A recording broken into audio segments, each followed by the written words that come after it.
Agora, a Denise Campos de Toledo conversa com Pier Paolo Bottini, professor de Direito Penal da Faculdade de Direito da USP. E vamos falar do processo contra os condenados na trama golpista e as ações legais na área de segurança. Professor Pier Paolo Bottini, boa noite. Boa noite, Denise. Boa noite a todas e todos que nos assistem. Bom, vamos começar falando do julgamento da trama golpista, porque a primeira turma nem esperou o prazo final, que é a próxima sexta-feira, dia 14, mas por unanimidade mantiveram a condenação. Tem esse prazo até o dia 14. Eu queria saber qual a sua expectativa em relação à atuação da defesa, se pode haver embargos dos embargos, se pode tentar ainda levar essa discussão para a primeira turma, para o plenário, né, com 11 ministros. Denise, tem alguns caminhos abertos aqui ainda à defesa. Tá? Em primeiro lugar, a defesa pode entrar com novos embargos de declaração, que é justamente pedir para que o colegiado, para que o tribunal esclareça algum ponto omisso ou alguma decisão contraditória que haja nesse acórdão. Então, caberia aqui um novo embargo de declaração nessa situação.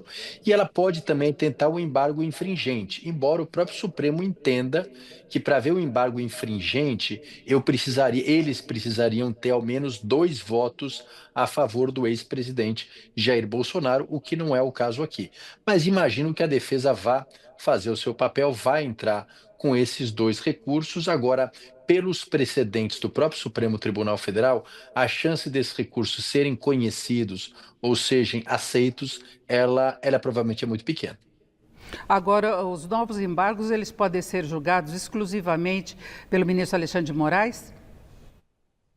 Veja, há situações no Supremo Tribunal Federal que, se o ministro entender que esses embargos eles não têm fundamento, eles não têm conteúdo, eles foram feitos só para ganhar tempo, ele pode monocraticamente e sozinho reconhecer o trânsito em julgado, ou seja, entender que aquele recurso é manifestamente incabível, reconhecer que acabou aquela discussão e determinar a imediato cumprimento da pena. Agora, o prazo são 5 dias após o dia 14, é isso?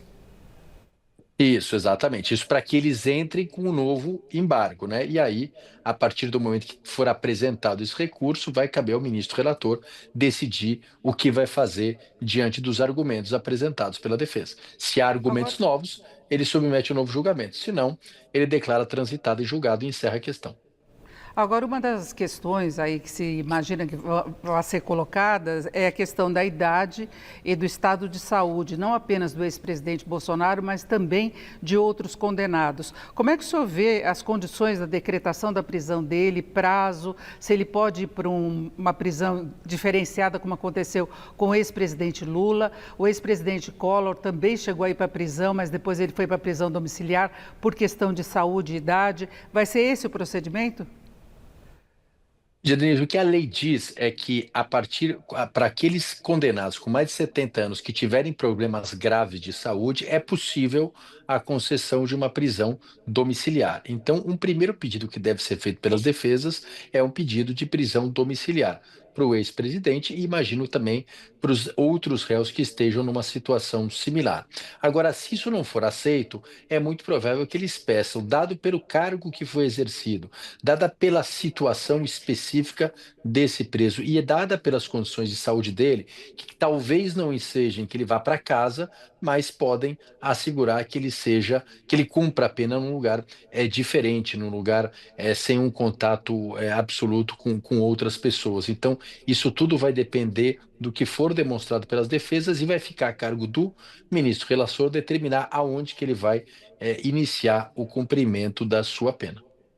Agora vamos falar da questão da segurança, do combate às facções. É possível que amanhã no Congresso já haja discussão a respeito do projeto original do governo, que passa por mudanças. Inclusive o secretário Derrite deixou a segurança aqui em São Paulo para retornar à Câmara como relator desse projeto, incluindo algumas ações das organizações criminosas, como o terrorismo. Nós tivemos a divulgação de uma nota da Polícia Federal preocupada com essas mudanças que estão sendo aplicadas no projeto. O governo também está preocupado com isso, porque a classificação como terrorismo tem implicações nos processos, a forma como o país pode ser visto no exterior, outro tipo de ação, de investigação. Qual a sua avaliação a respeito?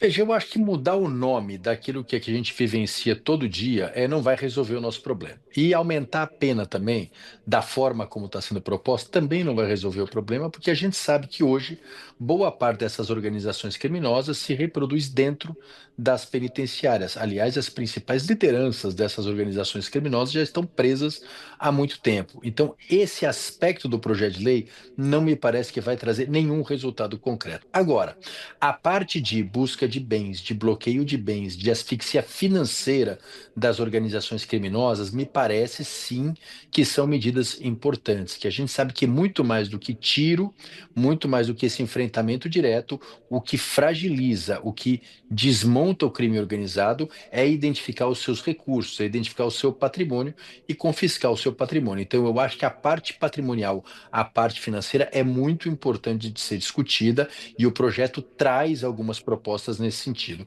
Agora, a mudança de nome, o aumento de penas, o endurecimento da prisão, me parece que vai ser mais do mesmo, não vai resolver esse grave problema de organizações criminosas que a gente tem no país, até porque, mais uma vez, as suas lideranças convivem com a prisão cotidianamente e muitas vezes exercem dão as suas ordens de dentro dos muros dos presídios. Então seria mais o projeto apresentado pelo governo antifacção. Exato, eu acho que o governo trouxe essa questão patrimonial, que é uma questão muito importante. Mais do que isso, o governo apresentou uma proposta de emenda constitucional que unifica a política criminal do país, que conecta todas as forças de polícia, que é fundamental, né? Hoje a gente está lidando com um crime organizado muito bem estruturado, muito interconectado, com forças policiais que pouco se conversam. Aliás, quando elas se conversam em forças-tarefas, os resultados costumam ser muito mais efetivos. Então, essa PEC e esse projeto na expectativa patrimonial me parece importante. Doutor Pier Paolo Bottini, muito obrigada, uma boa noite. Boa noite a todos e todas. Com vocês.